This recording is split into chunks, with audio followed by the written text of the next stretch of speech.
Olá, meus amigos, boa noite. Desculpe os 5 minutinhos de atraso. Eu estava respondendo as perguntas de vocês nas caixinhas e na caixinha de perguntas, né? E acabei de tomar um banho ali e voltei. Tem uma água no corpo aqui para poder conversar com vocês. Tudo bem? Tem muita gente entrando aqui. Miguelzinho Júnior, boa noite, Miguel e outras pessoas também. Adriana. Nós temos Jota, que está aqui também, Elizabeth Moa, muito obrigado, gente, pelo carinho de vocês. Hoje nós vamos conversar um assunto muito interessante sobre as tentações de Jesus e as nossas tentações, né? Jesus no deserto da tentação. O que a gente pode aprender dessa história de Jesus ali a partir da arqueologia, do contexto da época, né? Será que dá para falar alguma coisa do ponto de vista histórico ou contextual? Eu tenho apenas algumas recadinhos primeiro para dar para vocês aqui. Obrigado, eu estou recebendo tanto coraçãozinho branco aqui, acho que fico feliz com isso. Antes que eu entre bem no assunto aqui, aperta esse aviãozinho aí e chama outras pessoas para participar da nossa live aqui, tá bom? Eu tenho um assunto muito importante para todos vocês. Também fiquem atentos às caixinhas de perguntas lá, porque eu estou respondendo várias perguntas sobre a Semana Bíblia 3D, também sobre a questão do certificado, como é que você faz para pegar o certificado que nós prometemos. E vou falar agora e depois vou repetir também. Muita gente está perguntando assim, Rodrigo, mas por que agora tem um curso pago aí? Tudo que você deu na internet até hoje foi de graça, foi free, e continua de certa forma sendo, sabe por quê? Esse curso que nós estamos fazendo agora, Mentoria em Arqueologia Bíblica com Rodrigo Silva, é uma maneira de, letra A, otimizar o meu trabalho para atender vocês. Imagina, são muitas pessoas. Como é que eu posso dar atendimento a todos, mentoria para todos? Então, o NASP, junto com uma equipe que eles contrataram, ajudaram a organizar melhor essa mentoria. E a melhor maneira disso é através de um curso, tá certo?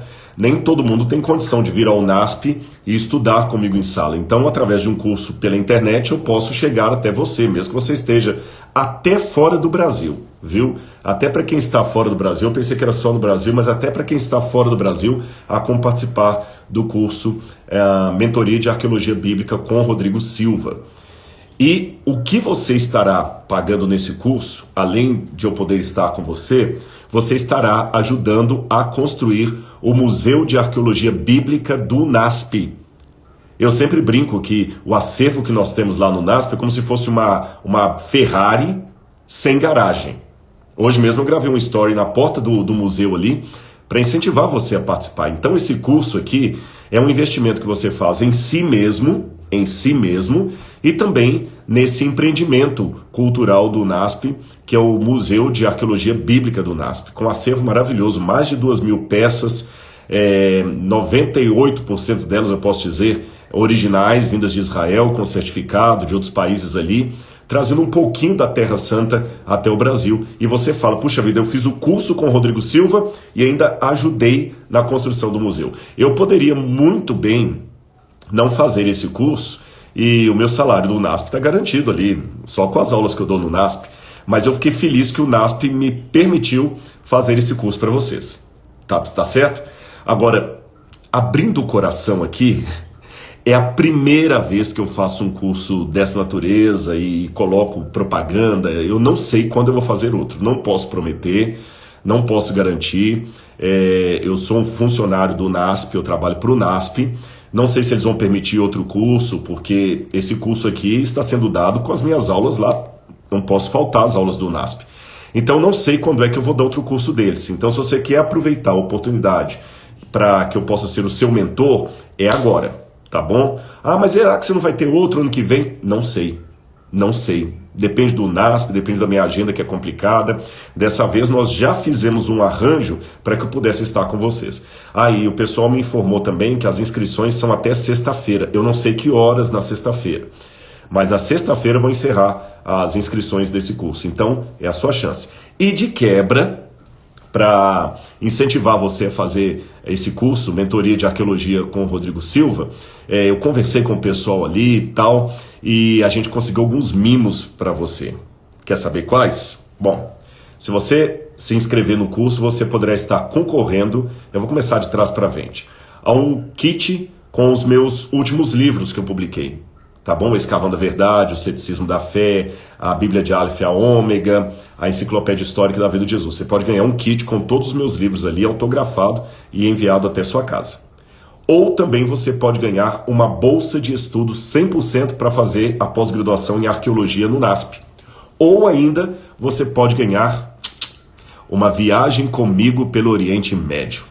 Aí vai ser melhor ainda, que além de você ter a mentoria pela internet, você vai ter uma mentoria ao vivo e a cores lá onde a história bíblica aconteceu. Entenderam? Então, explicando que muita gente, puxa vida, mas o Rodrigo, que decepção, agora o Rodrigo ficou mercantilista, tá vendendo. Não, gente. Na verdade, eu quero construir um museu e quero investir em vocês. Agora, como é que eu vou atender aí tantas pessoas que querem a minha mentoria? Então, esse foi o caminho, tá bem? Vou agradecer mais alguns que estão conosco aqui antes de desligar os nossos comentários aqui. Eu quero ganhar, Eli Fernandes. Ô Eli, então se inscreva lá, tá bom? Depois aqui nós vamos deixar na bio o link onde você pode entrar e se inscrever nesse curso. Lá tem as formas de pagamento, quantas parcelas dividem, você quer pagar pouquinho cada mês. É um curso realmente que ele vale mais do que o que você vai pagar por ele, isso eu posso te garantir. Mas de grão em grão, a galinha enche o papo e eu consigo levantar um bom recurso ali para construir o museu, tá bom? Então, muito obrigado pelo carinho, Eli, todo mundo que está falando aqui, participem. Zezinho Souza Monte, paz, irmão, paz, Zezinho, muito obrigado, viu? Cidinha Giroto, eu quero. Então, Cidinha, também estou contando com você lá. E já pensou se você for a ganhadora da viagem comigo para o Oriente Médio? E outros mais aqui. Pastor Rodrigo, manda um abraço para Manaus. Ventura Garcia, não só o abraço, mas como as minhas orações. Nós temos orado muito por Manaus, gente, muito. Eu tenho orado por todo mundo que está com problema de Covid, eu tenho amigos pessoais, eu perdi conhecidos para o Covid, mas nós temos orado muito para que Deus nos ajude a enfrentar tudo isso aí e sair dessa crise, tá bem? Vou participar de Boston, Renata Tavares, 76. Ô Renata, muito obrigado, tá vendo aí? Ó, tem um exemplo, a Renata falou, vou participar de Boston. Então você pode estar em Boston, eu sei que a equipe me mandou, que teve gente fazendo pergunta, olha, eu estou em Lisboa, estou em Portugal, como eu faço para participar? Dá para participar. Eu descobri isso hoje, nem eu sabia que dava para participar quem fosse de fora. Então é tranquilo. Boa noite, Rodrigo, Cláudio e Milena de Belfort Roxo. Muito boa noite, meus queridos. Eu espero tê-los aqui, ó. Me leva para Israel com o senhor, pastor. Quem pediu aqui foi o Fábio André Dias. Ô, Fábio, eu gostaria de levar todos, mas dá para levar pelo menos um ou uma. Quem ganhar aí o sorteio vai poder ir comigo. Talvez vai ser o Oriente Médio, tá bom? Nós vamos ver qual o local, porque tá dependendo também da liberação da vacina, vocês sabem. Essa viagem, ela está condicionada a resolvermos o problema da vacina. Porque hoje, por exemplo, eu não estou podendo entrar em Israel, temos que esperar a vacinação. Mas uma vez que você ganhar, é só questão da gente agendar data e tudo mais aí, tá bom? Vamos ver quem mais aqui, que está mandando aqui abraço. Manda um abraço para Porto Alegre, a Clécia Bercai. Tudo bem, eu não posso ser boca aberta, como dizem os gaúchos, então meu abraço para Porto Alegre, meus queridos aí. Como faço para entender melhor sobre o curso? Pati Santos. Pati, entra no link que a gente vai deixar aqui na minha bio e ali você vai ter todas as informações, tá bom? Na bio lá tem o link, mas entra só depois que terminar a live. Agora eu quero você aqui comigo, tá bom? Itaboraí tá ligadinha, Cleide Rodrigues, obrigado. Estou no Panamá, Maria da Penha Zene, olha gente, Panamá, Estados Unidos, Portugal. Eu tô muito feliz, sabe? Esse curso vai ajudar muita gente. E eu vou ter o privilégio de poder falar que eu sou até um professor internacional, porque eu vou ter alunos em vários lugares aí nesse curso de mentoria em arqueologia bíblica. O curso terá videoaulas, mas terá também a mentoria comigo ao vivo, tá bem? Todo mês ali, em alguns dias da semana, nós vamos ter ali, eu vou abrir o meu Zoom e o seu rostinho vai estar lá pra gente conversar e você vai poder fazer pergunta, tudo direitinho, tá bom? Muito bem, meus queridos, então eu conto com vocês aqui. Buenas noches, saludos desde Buenos Aires. Yamil Drogo, buenas noches, mi hermano, que Dios le bendiga mucho. Embora o curso vai ser em português, mas eu acho que dá para os irmãos de habla hispana entender, tá bom? Boa noite de Portugal, Iana. Gente, quanta gente, Camaçari também aqui, tem alguém de Camaçari aqui na Bahia, Maria. Osasco. Gente, muito obrigado a todos vocês, tá bem? E eu conto com a sua participação, sua divulgação nesse curso. Eu vou ser o seu mentor. Eu quero pegar tudo o que eu sei de arqueologia e ensinar para você, sem você precisar sair de casa. E em contrapartida, você sabe que está tendo conhecimento e ainda vai poder ajudar na construção do Museu de Arqueologia Bíblica do NASP.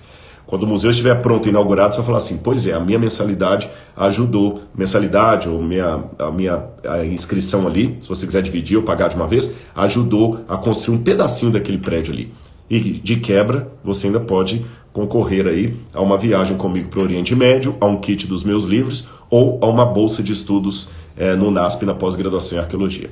Vou pedir licença agora para desativar aqui os canais, os comentários, melhor dizendo. Bom, prontinho. Vamos então agora à palavra de Deus. Vamos fazer uma oração? Senhor, meu Deus, meu Pai, muito obrigado porque nós vamos agora estudar a Tua Bíblia com milhares de pessoas que já estão começando a ligar aqui na nossa live. Cuida de cada um de nós, em nome de Jesus. Amém. Muito bem, meus queridos.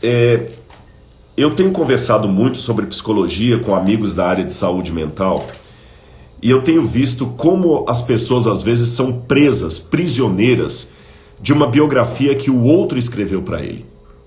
É como se a vida fosse uma novela, mas você não escreveu o script. Alguém que escreveu como é que você deveria atuar, que personagem você deveria ser, e você acaba caindo naquela representação e não sendo você mesmo. E eu não sei, eu não tenho bola de cristal, não sou profeta, nem filho de profeta, mas eu posso imaginar que eu estou nesse momento falando para pessoas que talvez estejam pensando assim, a minha vida toda foi representando o papel que a minha mãe escreveu para mim. Eu não sou feliz com o que fizeram comigo. Às vezes alguns têm um papel assim de ser certinho demais, porque a família cobrava demais. Outros têm o papel de ser um perdedor, porque desde pequeno ouviu a mãe, o pai, as pessoas falando, você é um perdedor, você é um desastrado, você não vale nada. Tudo que você põe a mão quebra. Que desastrado. E aí? Como é que nós fazemos quando essa biografia é contada a nosso respeito? Jesus também passou por isso? Deixe-me contar para você um episódio muito curioso que aconteceu comigo. Há muitos anos, quando estava tendo nos Estados Unidos aquela onda do politicamente correto. Isso está chegando no Brasil agora, mas na América, pelo menos há uns 15 anos, já tinha isso. E lá, como está acontecendo no Brasil, começou a ter um exagero do politicamente correto. Ninguém queria ofender ninguém. Eu me lembro que uma vez eu cumprimentei aos irmãos num púlpito e eu falei, eu cumprimentei a todos, good morning, que era no amanhã, e falei, brethren. E brethren é um nome genérico para irmãos e irmãs. E alguém depois americano me corrigiu, não fale assim não. Eu pensei, mas eu estou cometendo um erro. Ele falou, não, porque agora o correto é falar brothers and sisters. Já pensou? Nessa época, tinham até lançado uma Bíblia nos Estados Unidos, uma Bíblia politicamente correta, na linguagem politicamente correta, e a Bíblia trazia o Pai Nosso assim, Pai e Mãe Nosso que estão nos céus, porque chamar Deus só de Pai era, de certa forma, uma segregação das mulheres, era uma exclusão das mulheres, então tinha que chamar Deus de Pai e Mãe. Já pensou? E nessa onda do politicamente correto, eu vi no aeroporto, lá de Chicago, uma livraria e tinha um livro chamado A Verdadeira História dos Três Porquinhos, na ótica do lobo. Uma versão politicamente correta de uma fábula infantil. John Sieska, o nome do autor. Gente, eu estava esperando o voo ali, peguei o livro e comecei a folhear. Vocês conhecem a história clássica dos Três Porquinhos e o Lobo Mau.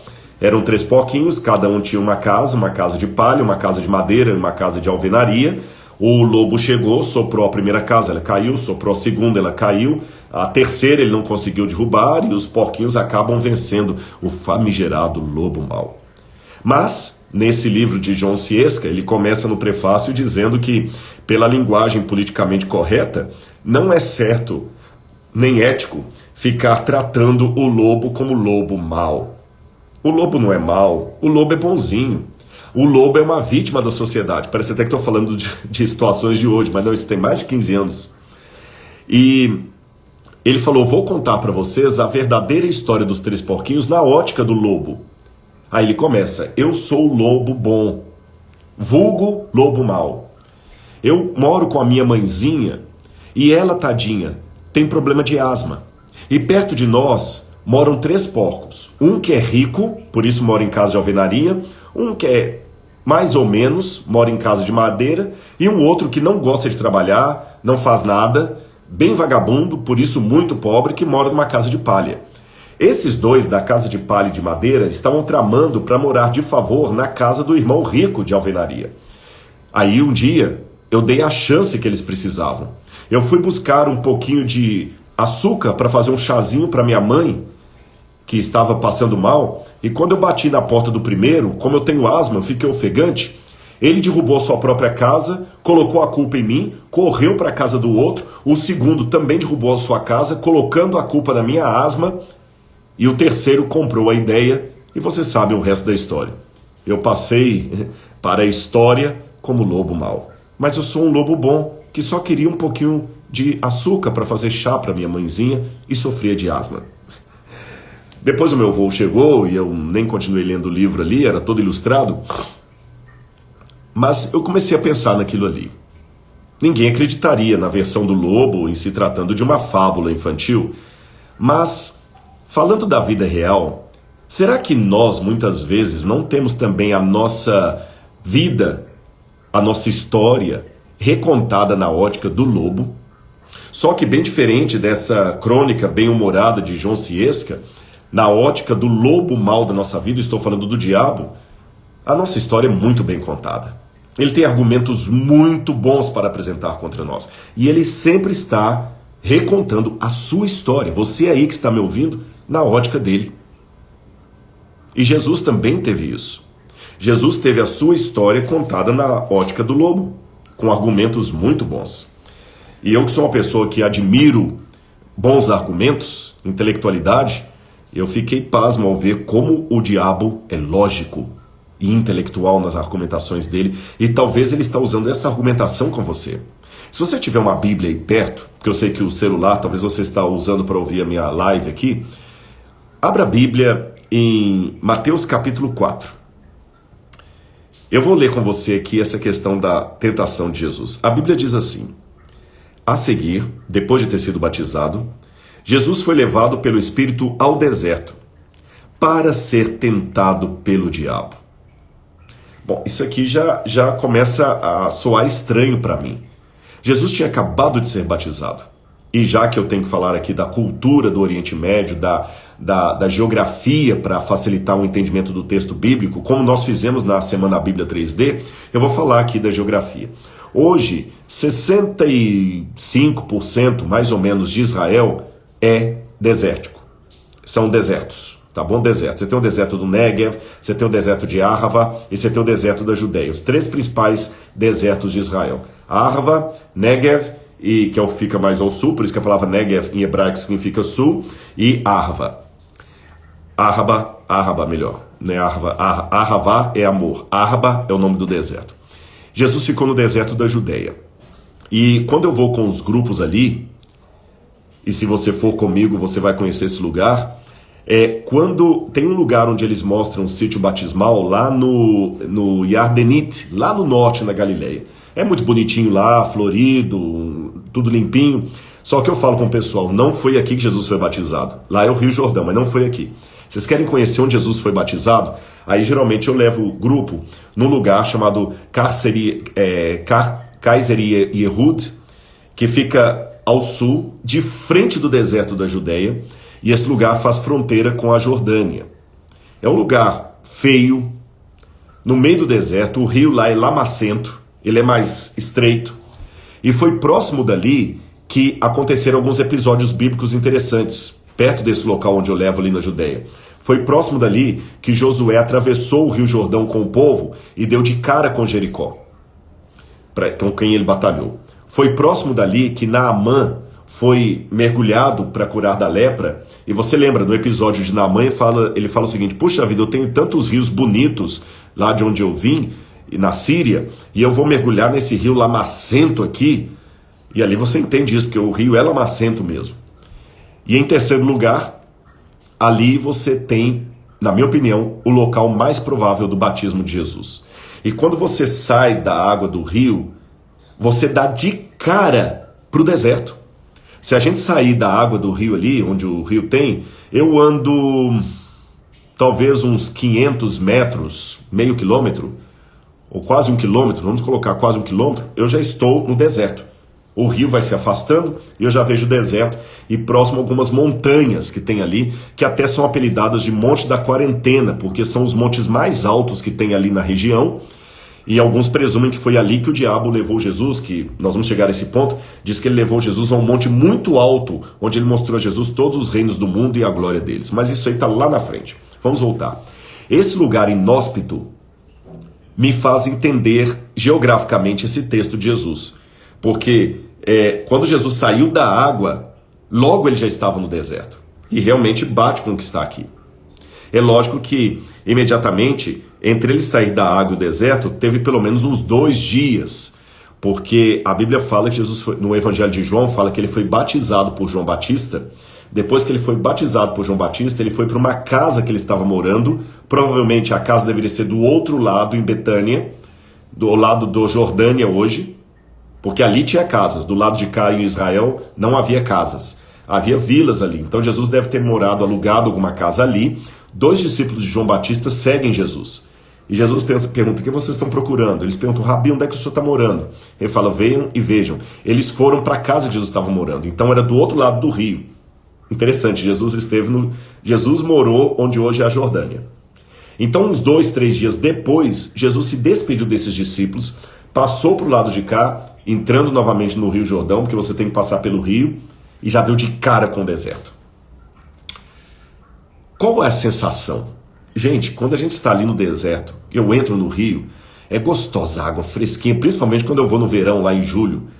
Quando você sai, é um calor, eu estou falando um calor de 38 graus, 40 graus, o deserto da Judeia é muito quente. É quente demais da conta. Se você anda com um carro e abre o vidro, o vento vem quente. É muito quente ali. Você não faz ideia. E Jesus sai, atravessa o Jordão, feliz, e vai para o deserto, e o Espírito leva para o deserto para ser tentado pelo diabo. Por que isso? Falando ainda do contexto do Oriente Médio, olha como é que esse texto agora fica mais claro para a gente. E é isso que eu quero sempre passar para vocês, gente. Como nesse curso aí, Mentoria em Arqueologia Bíblica com Rodrigo Silva. Porque em passando essas informações, eu sei que o texto bíblico vai ficar mais claro para você, mais palatável. Alguém pode falar assim: mas Rodrigo, quer dizer que se eu não conheço nada disso, eu não posso interpretar a Bíblia? Pode, claro que pode. Mas eu vou fazer uma comparação e você vai entender.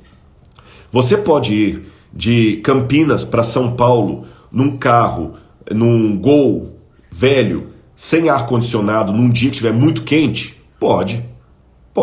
Você chega a São Paulo, mas não é mais confortável ir num Honda Civic com ar-condicionado e um som ambiente ali? Não é mais confortável, não é mais seguro num Honda Civic? É lógico que é. Então entenda que isso que eu estou dando para você é uma melhoria do seu carro, do seu automóvel, para você chegar com mais conforto e segurança em São Paulo, nessa comparação, tá bem? E por que eu faço isso? Porque Deus me deu, eu tenho que passar para vocês, tá certo? E você também pode ajudar a construir lá o museu do NASP. Bom, mas voltando ao que eu estava dizendo para vocês. Eu conversei com um rabino uma vez lá em Israel e uma coisa que me chamou a atenção, que existem algumas palavras em hebraico bíblico para deserto. No hebraico moderno também. Mas uma palavra que me chamou a atenção para deserto em hebraico é a palavra midavar. Midavar. Midavar, literalmente, significa em hebraico mi, com, é a preposição. Davar, palavra. Então, traduzindo ao pé da letra, deserto ou midavar em hebraico significa com a palavra, encontro com a palavra, estar com a palavra. Aí eu perguntei a um judeu: por que vocês chamam deserto de midavar? Encontro com a palavra. Gente, a resposta que ele me deu foi sensacional. Quer saber qual?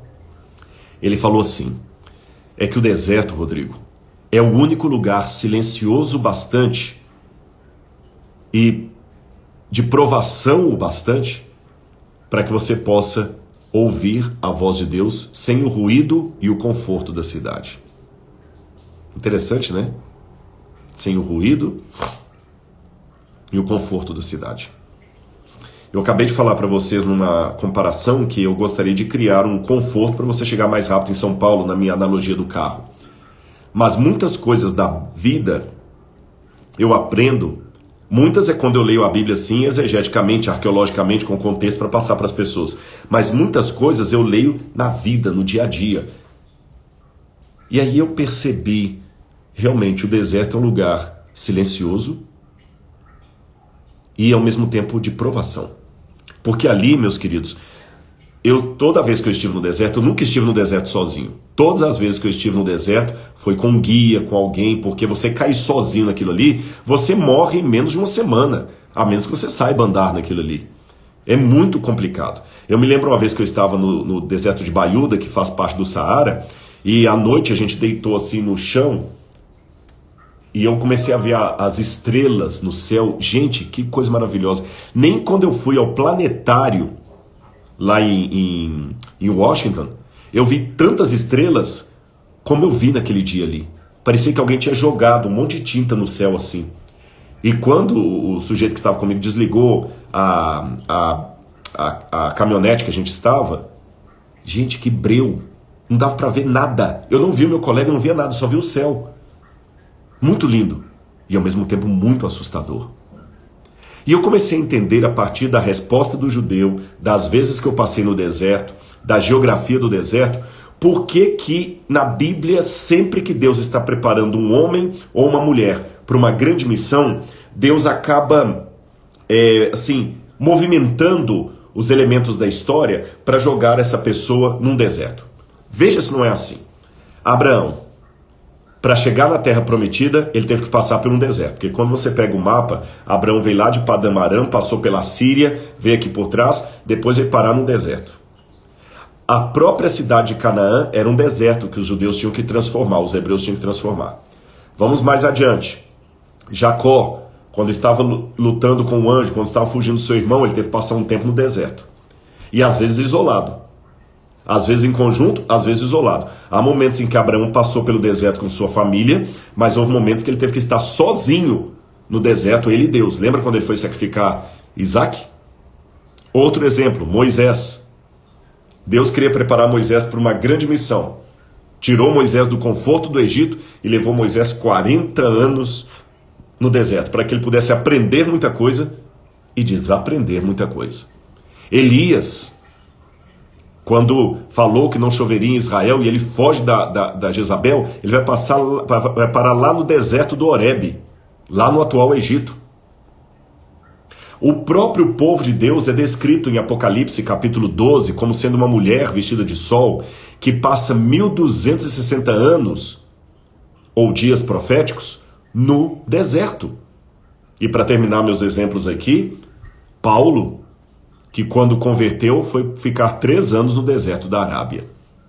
Então eu vejo essa dinâmica bíblica de sempre a pessoa, antes de agir como Deus a chamou, ele vai para o deserto. Foi assim com Paulo, foi assim com Moisés, foi assim com Elias, é assim com a igreja remanescente, é assim com Jesus. Agora, quando a gente lê isso no grego, ele foi para o deserto para ser tentado pelo diabo, eu tenho que lembrar que o grego é uma tradução da língua aramaica que Jesus falava. E no aramaico não há o sentido de Deus permitiu. Tudo que Deus não impede é como se ele fizesse. E no jeito de falar em aramaico, por isso que está falando aqui, ele levou para ser tentado pelo diabo. Mas quando você lê isso aqui, retraduzindo para o grego e para o aramaico, o que dá a entender literalmente é o seguinte: Jesus foi para o deserto sob o Espírito de Deus e acabou ficando sob o diabo. Quando eu vejo isso aqui saltando da língua original, eu entendo a decepção que está descrita nesse texto aqui. Tem uma coisa que a gente usa muito para estudar personagens do passado, é chamada de psicobiografia. Não confunda psicobiografia com psicografia. Tá? Psicografia é coisa dos espíritas, é outra coisa. A psicobiografia é quando os historiadores dialogam com especialistas em saúde mental, em saúde comportamental, psicólogos, psiquiatras, terapeutas, e eles começam a pegar tudo que você pode levantar da vida, das vicissitudes, dos comportamentos de um personagem do passado e tenta fazer uma análise biográfica da vida dele e das ações dele, do que aconteceu com ele. Augusto Cury fez mais ou menos isso quando ele escreveu o livro Análise da Inteligência de Cristo, não é? Aliás, eu estou muito feliz que o próprio Augusto Cury está mandando para mim os livros dele autografados, e se ele e a esposa estiverem assistindo aqui, eu já deixo muito obrigado aos queridos, viu? Porque eu sei que vocês estão mandando os livros para mim aí. Muito obrigado. Por isso Jesus, vamos fazer agora uma análise psicobiográfica de Jesus. Imagina Jesus sendo batizado. Ele saiu da água, o Espírito de Deus pousou sobre ele como uma pomba e ele ouviu a própria voz do Pai dizendo: "Este é o meu Filho amado em quem tenho prazer." Está aqui em Mateus capítulo 3, versículo 17 e 18. Agora imagina só Jesus recebendo aquela voz do Pai. Sabe por quê? Jesus, quando veio para a Terra, eu quero fazer uma pergunta para você. Será que quando Jesus nasceu aqui, Jesus sabia que ele era Deus? Você já parou para fazer essa pergunta? Será que Jesus já nasceu sabendo tudo? É interessante porque a Bíblia fala que Jesus nasceu como uma criança normal. Ele nasceu de Maria, ela era virgem, é claro, mas o nascimento de Jesus se deu de forma assim como qualquer criança nasce nesse mundo. Jesus nasceu com o Espírito Santo, mas ele teve que crescer. Jesus teve que aprender. A Bíblia fala que Jesus foi circuncidado. A Bíblia fala que Jesus tinha medo, que ele deixou a cruz cair. Ou seja, a Bíblia fala que a despeito de Jesus ser o Filho de Deus, aqui na terra, ele viveu como qualquer ser humano pode viver se estiver agarrado com o Pai. Isso é muito interessante. Jesus teve medo, Jesus teve frio, Jesus teve fome, Jesus provavelmente teve dor de cabeça, Jesus podia bater o dedão do pé numa pedra e sentir dor. Ou seja, segundo o Evangelho de João, ele se fez carne e habitou entre nós. E Paulo diz que nós não temos um sumo sacerdote que não possa se compadecer de nossas dores, porque ele foi tentado em todas as coisas. Se Jesus não sofreu nenhuma farpa que nós seres humanos sofremos, se foi tudo um teatro, então ele não é um sumo sacerdote que pode se compadecer de nós, porque ele não sofreu exatamente como nós sofremos. Então Jesus sofreu na carne. Eu sei que alguém pode falar assim: tá, Rodrigo, mas vem cá, Jesus nunca foi estuprado, então ele não sabe qual que é a dor de uma mulher estuprada. Deixa eu dizer para você, eu sempre falo com as pessoas, não importa se é dor de cabeça ou dor de dente, dor é dor. Basta você sentir uma dor profunda, isso já lhe dá autoridade para entender a dor do outro, mesmo que não foi exatamente a dele. E Jesus sofreu na base o pecado, porque ele, vivendo em forma de Deus, ele agora conheceu uma realidade oposta à que ele vivia. Jesus sentiu, experimentou a fome, e com um agravante muito sério, bastava ele fazer assim, plá, e ele estaria aliviado. Então Jesus, enquanto criança, ele teve que aprender pela fé que ele era o Filho de Deus. Maria certamente ensinava para ele a história do anjo, José também deve ter falado. Jesus, eu tenho um vídeo que eu gravei sobre isso, Jesus foi objeto de escárnio dos seus irmãos, de bullying, de sofrimento. E ele sabia que era o Filho de Deus pelo testemunho de Maria. Ele orava ao Pai, mas até, pelo que eu saiba do Evangelho de João, Jesus até chegar em Caná da Galileia não operou nenhum milagre. Nenhum milagre. Não havia nada de sobrenatural. Quem conta milagres sobrenaturais de Jesus na infância são os evangelhos apócrifos, que não são evangelhos verdadeiros. Esse sim, que fala que Jesus um dia transformou crianças em porcos, esse tipo de coisa. Ele mesmo mandou matar 2 pais de crianças que foram reclamar lá, os pais morreram fulminados. Mas isso é lenda dos evangelhos apócrifos produzidos em Alexandria. Não tem nada a ver com os evangelhos canônicos reais. Os evangelhos canônicos reais mostram Jesus crescendo como qualquer criança, e só quando ele estava adulto que ele realizou o primeiro milagre em Caná da Galileia, depois do batismo, que ele já tinha discípulos. Então, com base nesses elementos, eu posso afirmar que Jesus não teve nenhum erro moral. Mas erros humanos Jesus poderia cometer. E talvez até tenha cometido. Que erros humanos, Rodrigo? Bom, simples. Se eu colocasse uma bola de basquete na mão de Jesus, ele podia errar a cesta. Se Jesus fosse fazer uma conta matemática, ele podia cometer um erro de cálculo como qualquer um. Não, mas Jesus não poderia cometer erro. Gente, se Jesus tivesse sido privado de qualquer erro que nós humanos podemos cometer, ele não poderia ser o nosso irmão nas nossas dores, nas nossas tentações, que Paulo fala que ele foi tentado em tudo.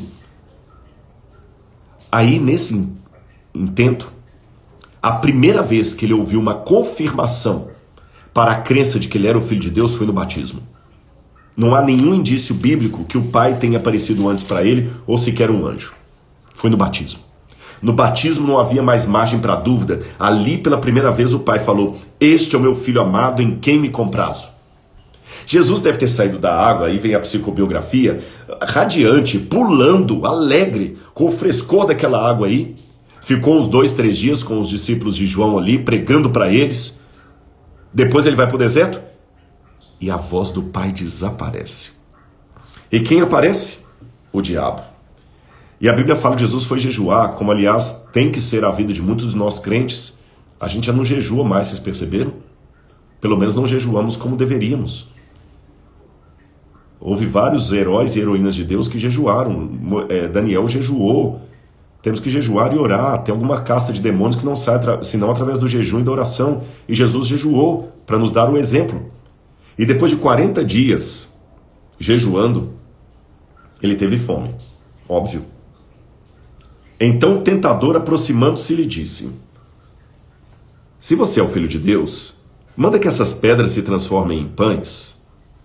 Lembra da história de João Ciesca? A verdadeira história dos 3 porquinhos na versão do lobo? Olha o lobo aqui apresentando a vida de Jesus na versão dele. Eu vou ler nas entrelinhas o que está por detrás desse diálogo do tentador com Jesus. Imagina que o diabo tenha aparecido para ele. Eu não imagino que Satanás apareceu para ele como Satanás. Ele deve ter aparecido para Jesus como um anjo de luz, glorioso, bonito, limpo, talvez cheiroso, iluminado, como ele faz quando quer enganar alguém. E de fato, no primeiro momento, Jesus olhou: quem é aquele sujeito? Será que é um enviado do Pai para me ajudar aqui? Mas ele fez uma pergunta, uma narrativa, que Jesus falou: peraí, se eu sou o Filho de Deus, tem alguma coisa errada. Por que se? Olha a versão do lobo. O diabo estava contando a vida de Cristo na sua própria versão. E na versão dele, ele queria fazer Jesus duvidar que ele era o Filho de Deus. Como o diabo quer fazer com você hoje. Quer levar você a duvidar que você é de fato um filho, uma filha de Deus. E não subestime o inimigo. Ele argumenta muito bem. Eu vou repetir isso aqui. Não subestime o inimigo. Ele argumenta muito bem. Eu imagino nas entrelinhas o que ele pode ter argumentado com Jesus quando pediu Jesus para transformar pedras em pães. Ele deve ter pensado assim: não, Jesus, calma, não fica bravo. Eu sou meramente um anjo. Você é o Filho de Deus. Mas, sendo eu um anjo e você o Filho de Deus, eu posso cometer equívocos. Você não. Então, por misericórdia de mim, dá uma demonstração que você é o Filho de Deus mesmo. Veja se eu não vim para a pessoa errada. Vai que eu me equivoquei. E por que eu estou com dúvidas, Jesus? Sabe por que eu estou com dúvidas se você é o Filho de Deus? Olha no espelho. O Filho de Deus que eu conheço nas cortes celestiais, ele é brilhante, ele é majestoso, ele tem uma luz fulgurante que cega o olhar até do mais poderoso dos querubins. Mas você, desculpe, você tá feio, tá sujo, tá fétido. Eu tô na dúvida se eu vim na pessoa certa, porque você não tem nada que aparente ser o Filho de Deus. Percebeu? E, gente, eu já fiquei no deserto.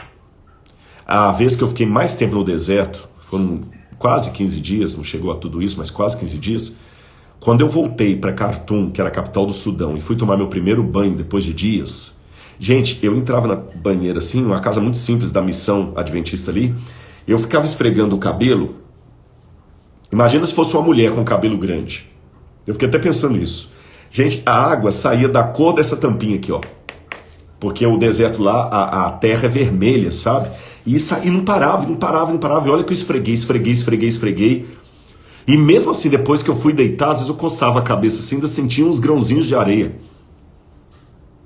A roupa ficou imunda, insuportável. Que era uma calça jeans, dura. Agora imagina Jesus, como é que não estava a roupa de Jesus 40 dias sem lavar. Jesus dormindo no chão, levantando. O corpo de Jesus, como o corpo de qualquer ser humano, deve ter emagrecido. Jesus deve ter perdido muito quilo. Ele devia estar cadavérico. Não tinha nada nele que parecesse ser o Filho de Deus. Como talvez, se eu olhar hoje pelas convenções sociais, não tem nada em você que aparente ser você um filho, uma filha de Deus. Aí o diabo fala, veja bem, você é um filho de Deus mesmo? Você está ferrado. Você está ouvindo o Rodrigo agora, mas está desempregado. Você acabou de receber uma notícia agora que está com Covid. Você é filho de Deus mesmo? Olha lá, ó, aquele lá que está blasfemando de Deus, ele está sendo abençoado, você só está ferrado. Depois que você abraçou Jesus, você só toma na cabeça. Então eu não quero saber. E quando Jesus olhou para aquelas pedras, que vontade de transformá-las em pães mesmo, que o pão no Oriente Médio ele parece mesmo uma pedra assim. Aí Jesus virou para ele e falou o seguinte, nem só de pão viverá o homem, mas de toda palavra que procede da boca de Deus.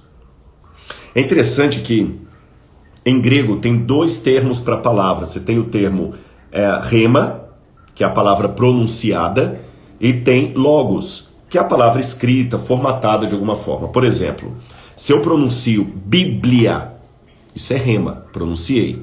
Se eu escrevo Bíblia, isso aqui é logos. Logos, Bíblia, rema.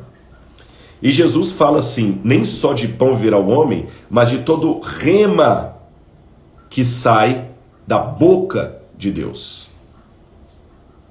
Percebeu? Então Jesus não estava falando ali das Escrituras. Não, Rodrigo, não. Qual foi a palavra que saiu da boca de Deus poucos dias antes? 1 mês e meio antes. No dia do batismo, o Pai falou, este é o meu Filho amado. Então Jesus falou assim, você tem razão, anjo. Não tem nada em mim que indique que eu sou o Filho de Deus, eu estou sujo, eu estou fétido, eu estou no deserto, eu estou sofrendo, eu estou com fome, estou com sede, estou com frio de noite, estou com calor de dia.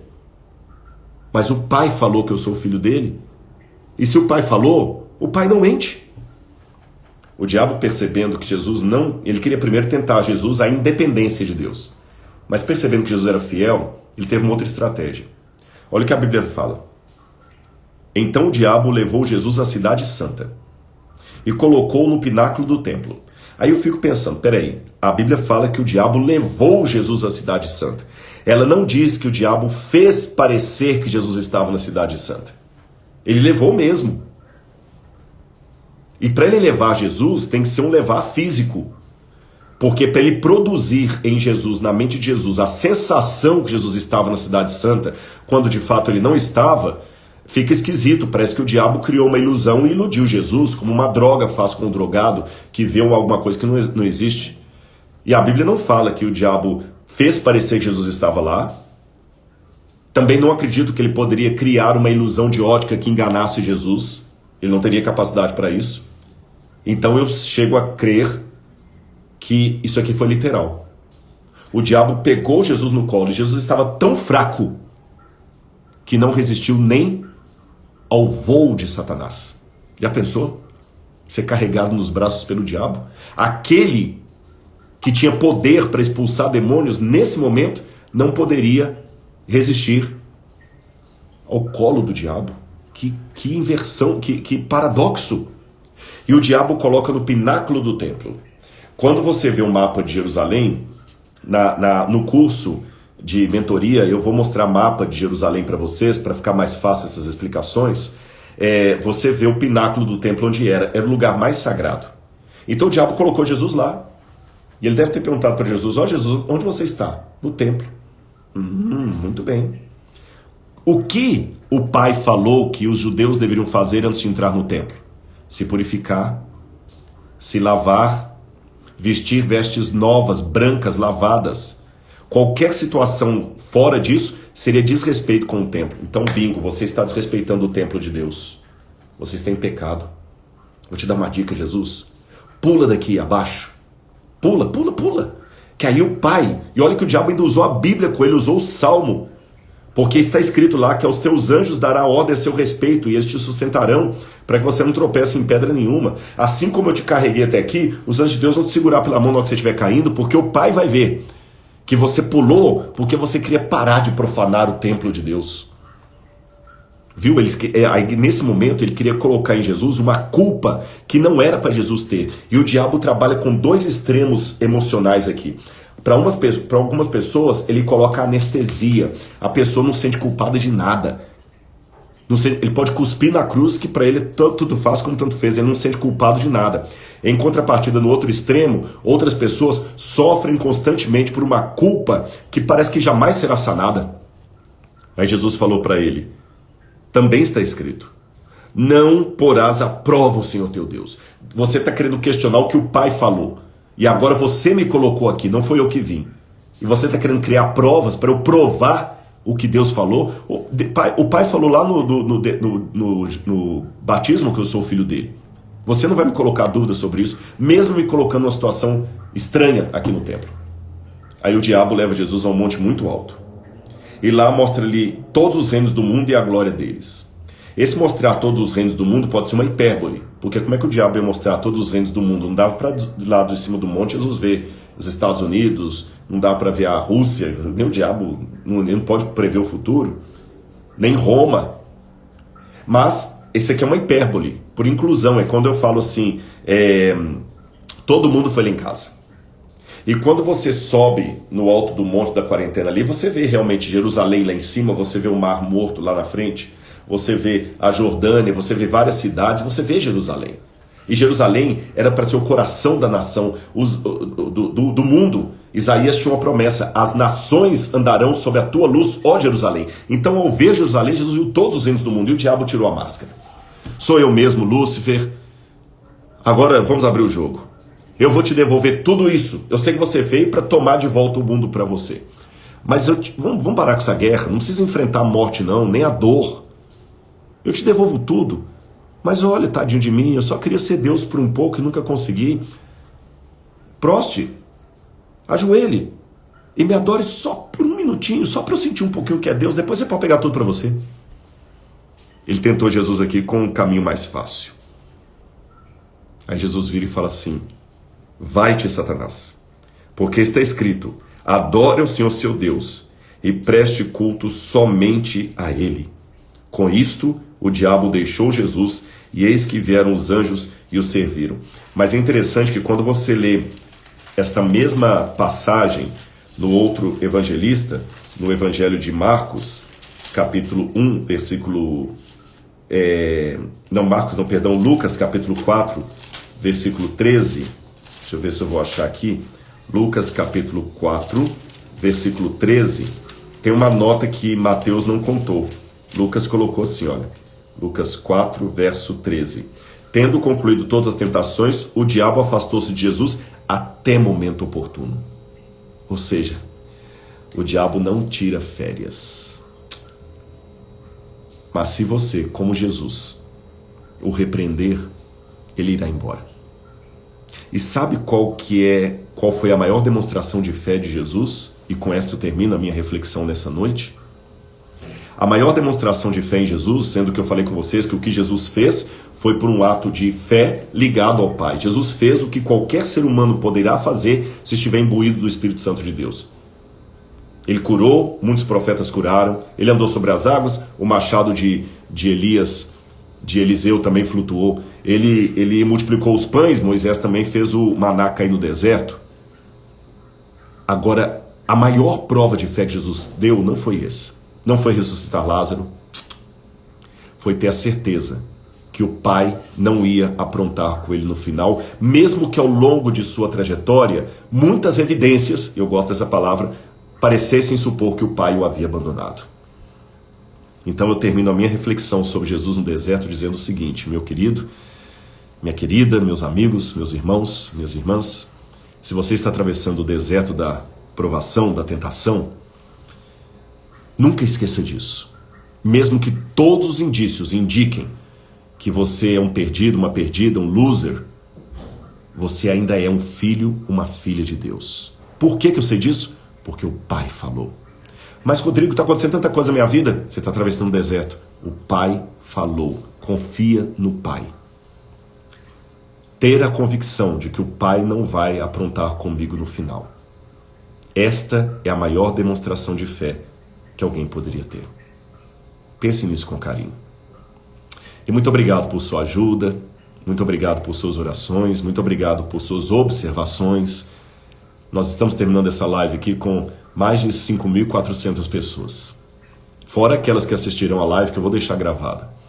Mas eu quero pedir que Deus fique comigo e com você, independente do deserto pelo qual você esteja passando. Tá bem? E quero aproveitar também e agradecer a vários que eu sei que já fizeram inscrição no curso Mentoria de Arqueologia Bíblica com Rodrigo Silva, e porque você está ajudando a realizar um sonho. Não é um sonho para mim, não é a minha casa que eu vou construir, não é comprar um carro novo, não. É um museu de arqueologia bíblica para ter ali o acervo que nós temos. Muito obrigado. E eu teria o privilégio de poder passar para você uma mentoria com tudo que eu aprendi em loco para você. Não sei, repito, quando é que o NASP vai deixar eu fazer isso de novo. Eu não vendo curso pela internet. Então essa é uma oportunidade única. Pode ser que o NASP lá na frente veja que o negócio deu certo, e pode ser, mas eu não posso garantir. Então, vá lá na bio, clique lá e faça a sua inscrição. E você vai poder concorrer a uma viagem comigo para o Oriente Médio, eu vou poder conhecer você pessoalmente, ou quem sabe uma bolsa de estudos para um curso de pós-graduação do NASP em arqueologia, ou ainda um kit com os meus últimos livros publicados. Tá bem? Gente, muito obrigado pelo carinho. Nós teremos outras lives essa semana, então fique atento aí nos horários, eu vou divulgar sempre aqui no Instagram. Um grande abraço e que a graça de Jesus esteja com todos vocês. Tchau, tchau.